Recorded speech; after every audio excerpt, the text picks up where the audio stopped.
Welcome to session 5, where we're going to talk about the tools and technologies that power data-driven marketing. In today's landscape, having the right tech stack isn't just an advantage, it's a necessity. So we're going to dissect the complex ecosystem of marketing technology and understand how each piece fits into the puzzle of data-driven marketing.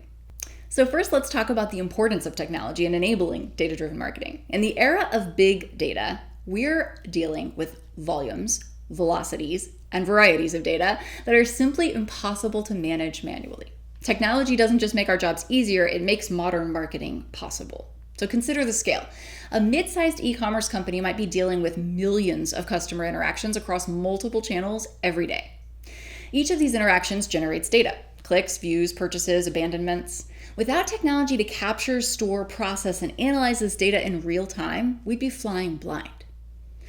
Now let's look at the data-driven marketing technology landscape. It's vast and constantly evolving, but we can break it down into key categories. The first is what we talked about in session 1, data collection, tools that gather data from various sources.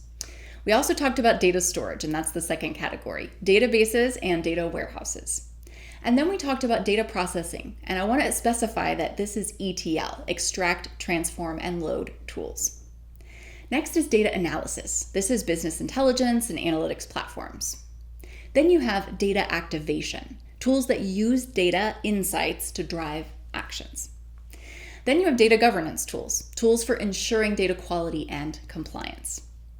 A typical Martech stack might include tools from each of these categories integrated to form a seamless data pipeline, or at least that's the dream. Let's dive deeper into marketing analytics and BI platforms. So these are tools that turn raw data into actionable insights. Google Analytics is often the starting point for many marketers. Its latest iteration, GA4, uses machine learning to provide predictive insights and more granular data controls. It's particularly powerful when combined with Google's other marketing tools like Google Ads and Google Optimize. For enterprise-level analytics, Adobe Analytics is a powerhouse. So it offers advanced segmentation capabilities, anomaly detection, robust integrations with other Adobe tools. One of its standout features is the ability to analyze customer journeys across multiple touchpoints. Tableau, which is now part of Salesforce, is a leader in data visualization. Its strength lies in its ability to create interactive, visually compelling dashboards that make complex data easy to understand. It's particularly useful for presenting data to non-technical stakeholders, which we all have. But analytics tools are only as good as the data they're working with. That's where customer data platforms, CDPs, and data management platforms, DMPs, come in. CDPs like Segment or Telium unify customer data from multiple sources into a single coherent customer profile. They're particularly valuable for creating a 360-degree view of the customer, enabling highly personalized marketing. DMPs like Adobe Audience Manager focus more on anonymous audience data and are particularly useful for advertising and audience targeting. They're often used in conjunction with CDPs to combine first-party and third-party data. The key difference with CDPs and DMPs is that CDPs work with known individual customer data, while DMPs typically work with anonymous aggregated data. Many organizations use both in tandem. Now let's talk about AI and machine learning tools for marketing. These are the technologies that are truly pushing the boundaries of what's possible in data-driven marketing.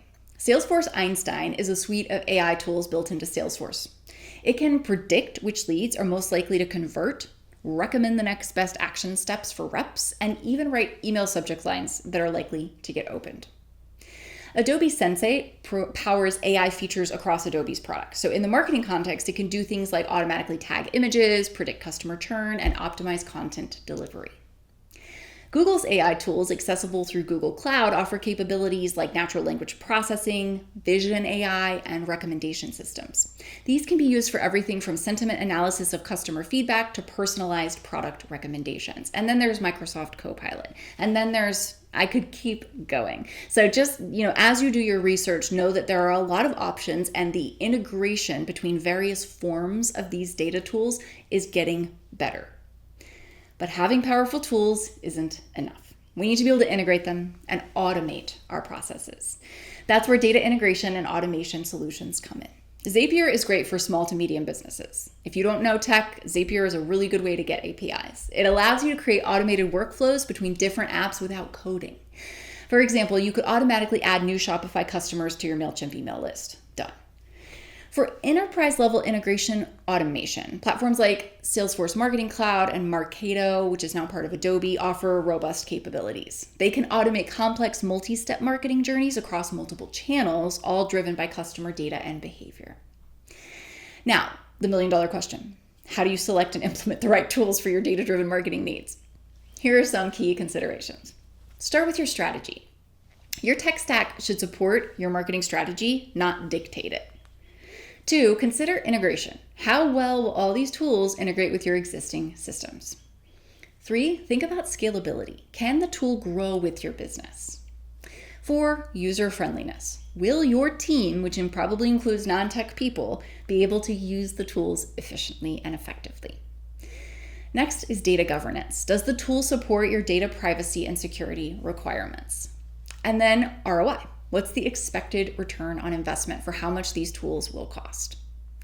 Implementation is equally crucial. So here are some best practices. First, you want to get buy-in from all stakeholders before you begin expanding your tech stack or integrating your tech stack with new forms of data capabilities.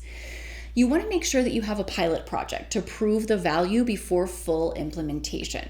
All of the tools look good on the front. The question is, once you get them in the real world, in your context, in your department, will they work for you? It's important that you pilot and test this before full rollout. You also want to invest in training to ensure that your team can use the tools effectively. There's nothing worse than spending a ton of money on a great tool and your team doesn't touch it. You want to make sure that you have a clear data governance and use case plan in place, especially for using tools that have AI capabilities and especially for using tools that capture and store any customer data. You need to make sure there's a plan for continuously monitoring and optimizing your tech stack, because the goal isn't to have the most tools and the goal isn't to have the fanciest tools. It's to have the right tools that enable you to execute your data-driven marketing strategy effectively. As we close out this session, let's look at a case study that brings all this together. So Spotify's Discover Weekly feature, it uses a combination of collaborative filtering, so it compares your listening habits with similar users, and natural language processing, or NLP. It analyzes the text descriptions of songs, and it uses those two things to create those personalized playlists that you see. This requires a robust data collection system to gather listening data, a powerful data and storage and processing infrastructure because it's handling billions of data points, and advanced machine learning algorithms for the recommendation engine, right? Not to mention, it has to have a seamless integration with the user-facing app to deliver the playlists to the user. But the result is a feature that not only delights users, but drives significant business value because it increases engagement and retention. This is the power of a well-implemented data-driven Martech stack. It's not just about collecting data or generating insights, it's about creating tangible value for both the business and the customer. As you leave this session, I want you to think about your current Martech stack. Where are the gaps? Where could you be leveraging technology more effectively? How could you create your own Discover Weekly, a data-driven feature that provides unique value to your customers? Remember, in the world of data-driven marketing, your tech stack is your competitive advantage. So choose wisely, implement carefully, and never stop optimizing. The future of marketing is data-driven, and the right tools and technology are your ticket to success in this new landscape. I'm going to challenge you now to do a SWOT analysis of your tools. The doc is ready to go in the micro session associated with this session.